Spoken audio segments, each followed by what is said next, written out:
Hey there guys, gals, and non-binary pals. I'm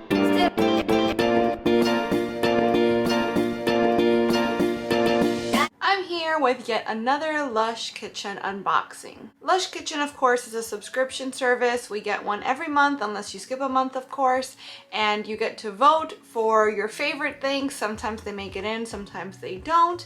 So it's always a surprise to some degree, unless you're like me and tend to seek out spoilers online. There's also usually at least 2 items in the box that are a surprise that you did not vote on at all, and they're just completely out of nowhere. Either retro products that they want us to try again, or brand new products that they want us to test out before they go mainline. This is the December box, so I'm excited to see what's in here, or I'm excited to confirm what I've already heard is in here, particularly because of one item. One item that I voted on that I was really hoping would make it in, and it did. So let's just open her up, see what's inside in no particular order. I'm just gonna pick things out as I come across them. So the first thing we see here is this little Happy Holidays card, and it's very cute. On the back, it's got kind of an inventory, I guess, of what's in the box. I'm not going to check that out just yet. I'd rather come across each thing individually, and we'll just talk about it as it comes up. So the very first thing, and I'm very disappointed in this. I actually alluded to this in last month's unboxing. I'll post that up here in case you've missed it. But pretty much it's a given that if there's a shower gel up for the votes, the shower gel is going to make it in the box. They're very popular products. You can use them whether you only have a bath or only have a shower or both. So a shower gel is a product with a lot of appeal. But the shower gel that was up for voting this month is Hot Toddy. What's my gripe with Hot Toddy? Don't you love all shower gels, Desiree? You're right, historically I do. But the thing is, last month we got Glog. Hot Toddy and Glog, only thing that's different about them really is Hot Toddy has a bunch of glitter in it. Very similar otherwise. Very similar feel to the shower gel, very similar scent to the shower gel. And this is not just my opinion, this is, from what I've gathered, kind of the consensus amongst the Lush community. And I like Hot Toddy just fine, don't get me wrong. I actually still own about 3/4 of a bottle from last year's exclusives release. And I say exclusives because it's a little cheeky, I guess, to use a term that Lush might use themselves, to call something an exclusive and then re-release it a year later. Anyways, I'm probably gonna end up giving this to my son because I do not have the need for 3 bottles of basically identically scented shower gel. In case Hot Toddy is new to you, however, the label says this spicy winter tonic is sure to turn up the heat and raise the spirits. And the scent notes in this, the ingredients are ginger root infusion, fresh lemon juice, fine sea salt, cinnamon leaf oil, clove leaf oil, lime oil, Brazilian orange oil, patchouli oil, benzoin resinoid, and that pretty much does it as far as the scent producing ingredients. And even through the glare of the light, you can definitely see the camera's picking up a lot of glitter in the bottle. It all seemed to have settled on the front because I guess it was laying like this in the box. But again, as far as I can tell, and as far as most of the Lush community can tell, that huge amount of glitter is pretty much the only real difference between Hot Toddy and last month's Glog. It just feels like a little bit of a cop-out. I wish that they'd offered us a different choice of shower gel, seeing as we know that the shower gels typically make it in. But hey, if you're a big fan of Hot Toddy, let me know. I'd love to hear from you. Maybe you pick up the very delicate differences between Hot Toddy and Glog and you can school me. I'm open to that. Moving on, this is obviously not the item I was super excited about, can you tell? Next thing. Okay, so this is one of the things that we did not vote on. This is one of the surprises. And this is Smitten hand cream. I have heard of Smitten hand cream, but I've never actually used it, smelled, or owned it myself. So Smitten hand cream, soothing chamomile. Is it chamomile or chamomile? I feel like that's one of those pecan things where it's either regional or it just depends on my mood. Soothing chamomile and marigold infusions mark the beginning of your long-term relationship with softer hands. The ingredient list as far as the scent is German chamomile infusion, marigold petal infusion, shea butter, jojoba oil. Obviously those are not scent notes, but they are going to be the very moisturizing things in here. More benzoin resinoid, rose absolute, Cassie Absolute, not Cassis, but Cassie with an E at the end. I don't know if that's a typo. Organic avocado oil, fair trade organic cocoa butter, extra virgin coconut oil, linseed oil, that's flaxseed, wheat germ oil. Oh, so this has gluten in it. Not my favorite. Gardenia extract, and that'll be it. Okay, so I'm probably not gonna use this actually. I might pass this along to my mom or someone, but let me smell it all the same. That's nice. It's got your typical Lush cream color and consistency. And it smells very floral. I mostly pick up the gardenia, to be honest. It is very nice. I love the smell of gardenia. I wish I could use it, but I typically try to avoid gluten even in my beauty products. That's nice though. I like that. I like the scent of this a lot. Next item is, what are you? Okay, so this is Jingle Spells. This appears to have gotten wet. Not soaked, obviously, but you can see that it's a little bit damaged. Those little spots there are like droplets that have landed on it. I don't think it's so much where it would affect how the balm performs in the water. Like last month. Last month, my winter bath bomb came wet, and when I threw it in the tub, it just went whoop, complete dud. So I have high hopes that that's not going to be the case here. And Jingle Spells is actually the same scent, if I'm not mistaken. Feel free to correct me if I'm wrong, but I believe it's the same scent family as the Wizard Bubble Bar that we got in the October box. I'll post a link to that unboxing up here in case you want to check it out. Oh, that's really nice, yeah. Fennel, right? Is that I remember there being fennel, I think, in this. Well, let me check if I've gotten notes somewhere, because obviously this does not have a label on it. Jingle Spells Bath Bomb, juniper berry oil, tangerine oil, fennel oil. There you go. Ylang ylang and limonene. Yeah, definitely very citrusy, but sweeter citrus. Like you get more of the tangerine than you get the lemon. Floral, you got the fennel notes. This is actually very nice. I really like the scent of this.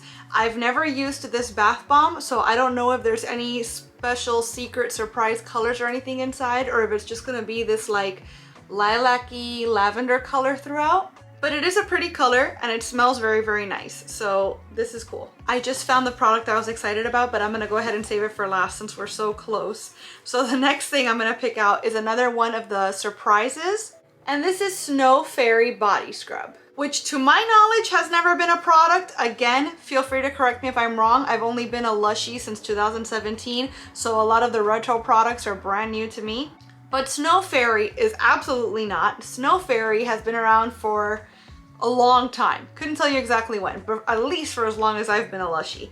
And it's a Christmas scent. They roll it out every Christmas. This year in particular, they kind of went off because there's a body milk, I want to say.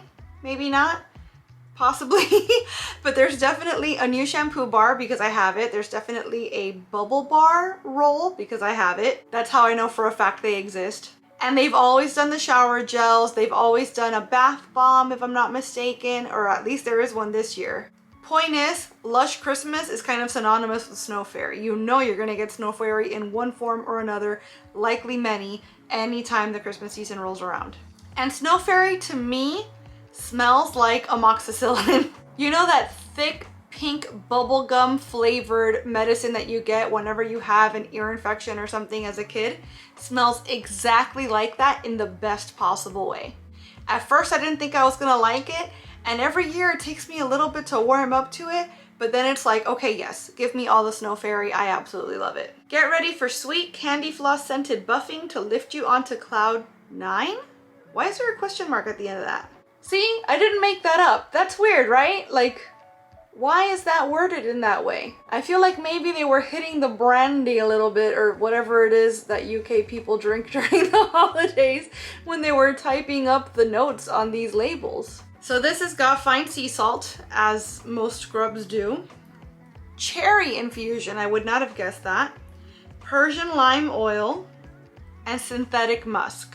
Yeah, this is definitely not a scent found in nature. The texture of that scrub is incredible, and oh my gosh, I can smell it from here. This has like an extra sweet bubblegum note to it. It's also kind of reminiscent of Mr. Bubbles, which usually to me, if I think Mr. Bubbles dupe at Lush, as if you'd need one because you could just go and get Mr. Bubbles, but my sister actually recently asked me for one and that's why it's at the front of my mind. I usually would say the Comforter is probably the closest thing to Mr. Bubbles, but this, yeah, oh my gosh, what is that? It's definitely still Snow Fairy, but there's a particular note, like a fruity note that's very forward in this format. I like that a lot. This might be my favorite format of Snow Fairy yet, scent-wise anyways, but I don't think I've ever had a scrub from Lush that I didn't love. So I'm sure that this is gonna be fantastic. And lastly, I'm so excited for this, Christmas Eve Bubble Bar.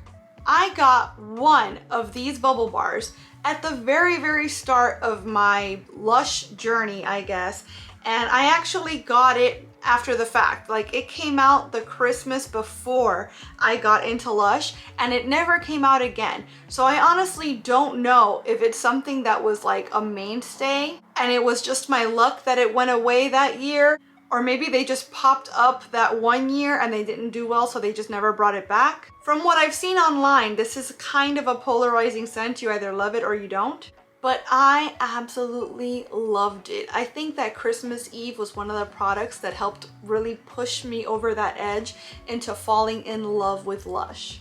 And now she's back. It's much smaller than I remember. Oh my gosh, it's so good. It's just a powdery floral, and I just want everything in my life to smell like this forever. That's so nice. So the scent notes for this are jasmine. Okay, very first thing is jasmine. That makes a lot of sense why it's so polarizing. I've mentioned in other haul videos, other Lush videos, I absolutely love jasmine, but jasmine can smell, well, literally like poop to some people. Kind of like how some people taste cilantro as an herb and other people taste cilantro and it tastes like soap. So I'm one of the lucky ones that smells jasmine and goes, ah, lovely.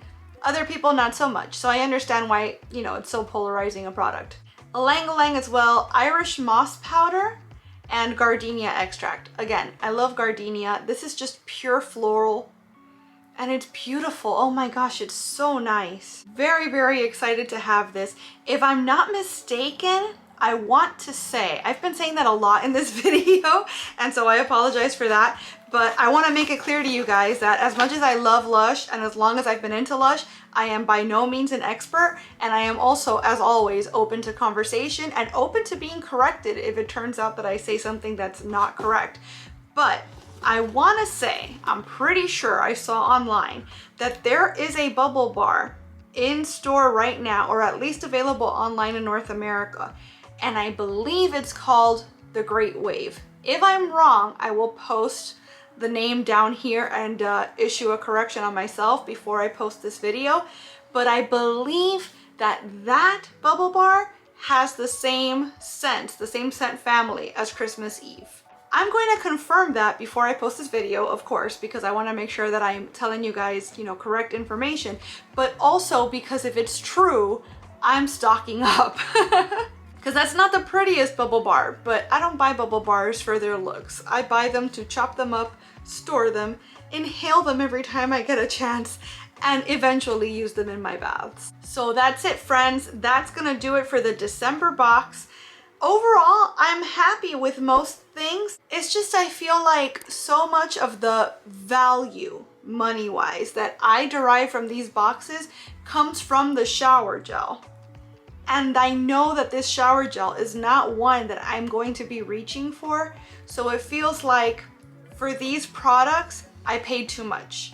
You know what I mean? That's always how I break it down. Consider that in the US, the boxes are expensive. Shipping is expensive, the conversion rate, etc.